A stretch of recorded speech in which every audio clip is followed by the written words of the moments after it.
Hey, what is up, everybody? This is Caidicus coming to you with another video update. Not a review of the OB6 or the other junk I mentioned. Not yet.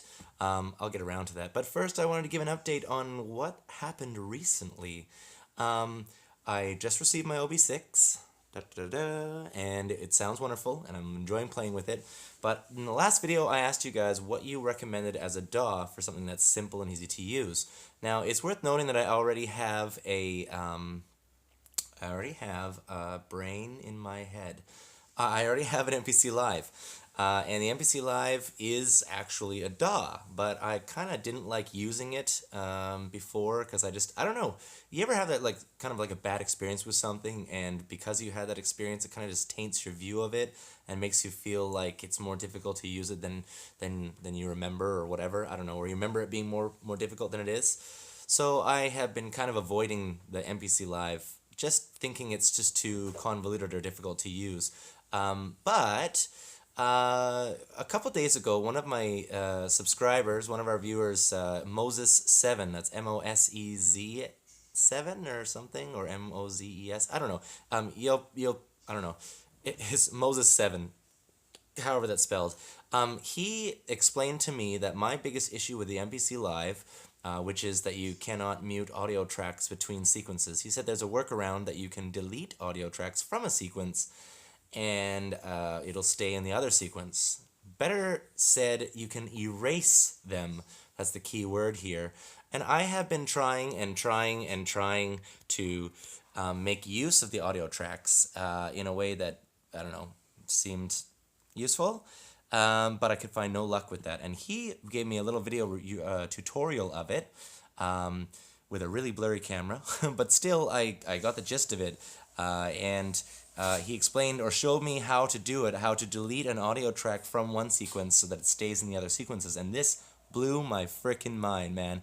Because I've been trying for so long, and as far as I knew up until very recently, the audio tracks are locked to a global setting so that no matter what sequence you're on, they'll keep playing.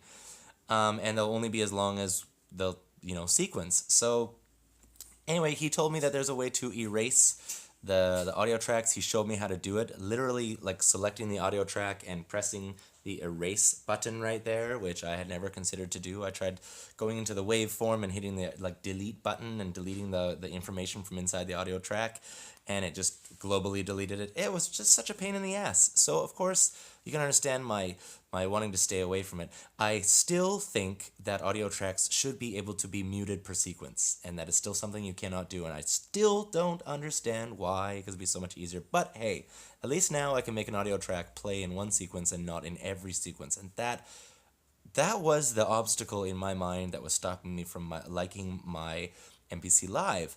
I also had issues with how, not issues with the machine, but issues with my understanding of how to go, record a sample while the thing is playing, and then, I don't know, just because I didn't do something enough, like making samples or whatnot, I thought it was going to be harder than it was.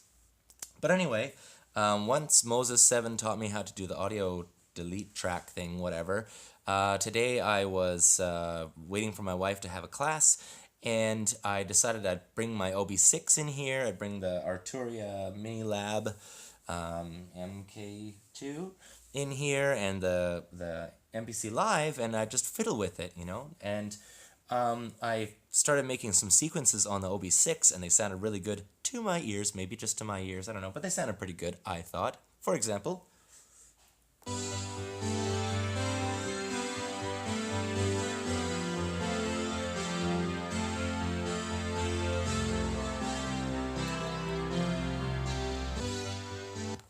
not sure how well you can hear that, but, to me it sounded really awesome. But I was like, wow, I really want to record that and maybe lay a beat over it. So I plugged in the thing, and the OB6, the audio jacks, into the MPC Live, and I recorded the sequence in the sampler, and then I played it, and I was like, oh, this is pretty awesome. And then I laid a beat over it so easily. I'll show you real quick. Okay, come on now. Sequence 2. Okay.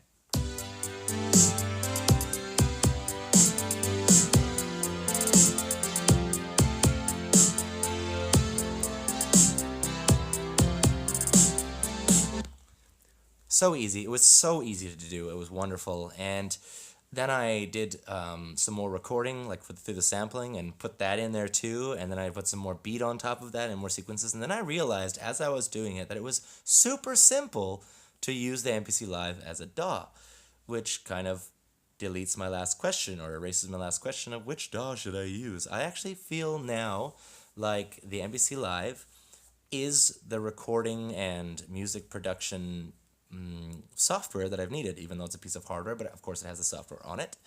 And I feel like it really answered that question for me. So I wanted to give that update to say that I no longer feel like I no longer hate my MPC Live. And that's probably a pretty important thing because I have a video before this called Disappointing Audio Track Behavior or whatever, MPC Live Disappointing Audio Track Behavior. And I gotta say that now that I can delete audio tracks between sequences or per sequence, thanks to Moses 7, I like it a lot more. And just that one little thing, just that one little issue that I was having with it out of the way, without even knowing it, that just removed the cloud that was hanging over my memory of the MPC Live. So I think I'm going to have a lot more fun with a lot of my music stuff. That was kind of like a piece inside of the cog that was within the gears of all my music production, was that like there was something stuck. I was looking for a way to record my stuff. I've been building up like a synth hardware library, not a library, a collection. And I haven't been using it as much as I should because I've been stuck on something and I didn't realize that's what it was. It was like I didn't really want to use my MPC Live because of the dark cloud, and at the same time I was like apprehensive about studying and learning a DAW because my past experiences with DAWs, it's literally just me using the mouse. I suck with it and I misclick something and it just pisses me off, and it ends the whole process. So I wanted to get this update because I'm super ecstatic that I am suddenly feeling so empowered to make music again, and what a friggin' awesome feeling that is. Friggin' awesome. No swear words here, son. So yeah, that's it. That's my update. It's not a review. I promised a review. I'll give you a review, but this time it's just another update because I'm excited. I'm ecstatic. I'm hyperventilating. No, I'm not hyperventilating, but I'm still really excited to see this, or really excited to get this going. So anyway, that's it for this video, and I will put this up here for everybody to see and hear and blah, blah, blah. Hope you guys enjoyed the video. Of course, any comments in the comment section is really appreciated, and please, if you get the chance, like the video, because I like to know when I make a video that you like and don't like it. Like, click the dislike, the thumbs down button if you didn't like it. It's nice to have feedback because I kind of get 0 likes or dislikes when I get views on my videos, and I just really don't know what I'm doing. So, yep, that's it. I'll keep this short, just an update. Thank you guys for watching, and thank you guys for subscribing, and thanks you guys for breathing. Breathing is good. It keeps you guys alive. And I will see you guys next time. How about some outro music?